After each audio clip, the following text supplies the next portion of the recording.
ডিম বোনা আমার কমপ্লিট হয়ে গেল। আজকে আমি নদীর বড় মাছের ডিম বোনা করব।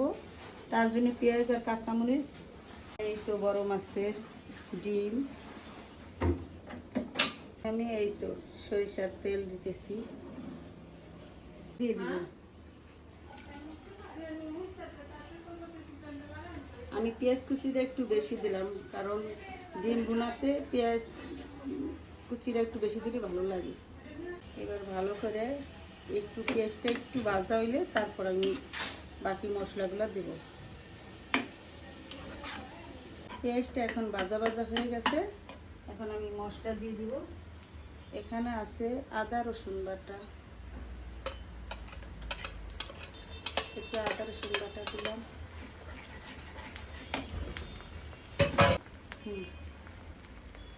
এই জিরা বাটা দিলাম 1 চামচ।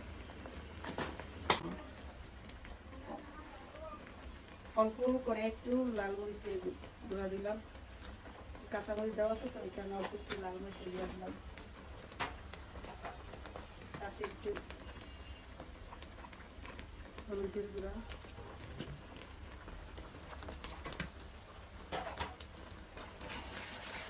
মশলাটা ভালো করে একটু কষাই দিই।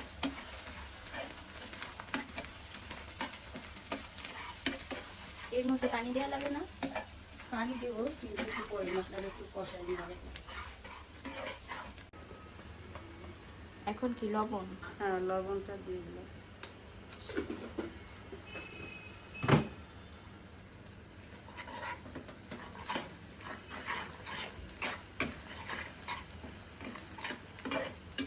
মশলা আমার কষানো হয়ে গেছে, এখন মাছের ডিম দিয়ে দিব।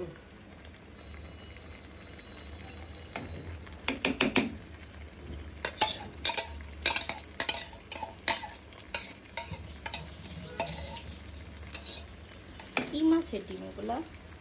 এটা হচ্ছে নদীর বড় পাঙ্গাস মাছের ডিম।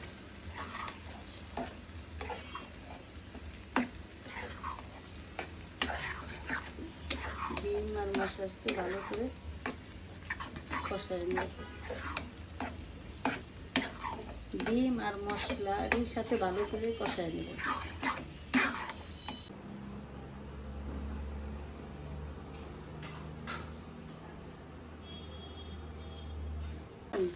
এই যে ডিমটা আমার এখন ভুনা ভুনা হয়ে যেতেছে, সুন্দর কালারটা অনেক সুন্দর হয়েছে। আমি কিন্তু কোনো পানি ব্যবহার করলাম না, কারণ শুধু মশলা দিয়ে ডিমটা সুন্দর করে আমি ভালো করে ভুনা করে দেবো। লাস্টে একটু ধনেপাতা ছিঁড়ে দেবো, আমি কোনো পানি এর সাথে ব্যবহার করব না।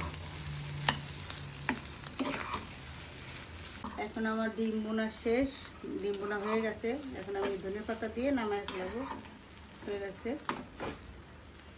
এই তো ধনেপাতা দিলাম। আমি কিন্তু একটুও পানি দিইনি, কারণ তেল একটু বেশি দিছি, এই কারণে আর পানি আর দিলাম না, আমার তেলেই হয়ে গেছে। এখন একটু ধনেপাতা দিয়ে না, এই তো এখন আমার রান্না শেষ হয়ে গেল। ধনেপাতা দিচ্ছি, রান্না শেষ। এখন আমার রান্নাটা আছে ভাজি, তারপর আছে এই টাকি মাছ, তারপর আছে নদীর পাঙ্গাস মাছের ডিম, সাথে তো সাদা ভাত আছে। আজকে সামথিং খাবার খুব টেস্ট হবে। তুমি আবার বেশি বেশি খাওয়া করবে না। আপনারা আসবেন, ভালো থাকেন। আসসালামু আলাইকুম।